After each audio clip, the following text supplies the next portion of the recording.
حائضہ غیر حاملہ کی عدت طلاق کا کیا حکم ہے؟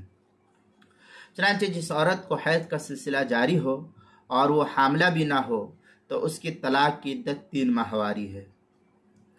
چنانچہ اللہ تبارک و تعالیٰ کا فرمان ہے والمطلقات یتربصن بانفسہن 3 قروء، سورہ بقرہ پارہ نمبر 2 آیت نمبر 228۔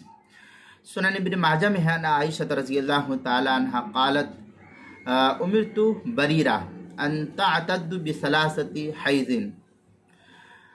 یہ سنن ابن ماجہ کی روایت ہے۔ باب خیار الامہ اذا اعتقت، جلد نمبر 1 صفحہ نمبر 150، حدیث نمبر 2077۔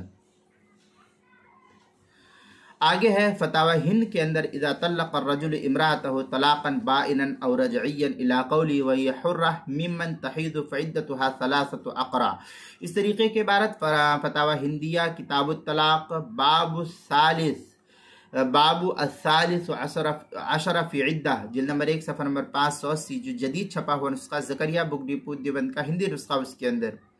اسی طریقے سے جو فتاوی تاتار خانیہ زکریا بک ڈپو دیوبند کا ہندی نسخہ اس کی کتاب الطلاق 5ویں جلد صفحہ 227، بدائع الصنائع 3 جلد صفحہ 305، کتاب المسائل 5ویں جلد صفحہ 370 پر بھی اس کو نقل کیا گیا ہے۔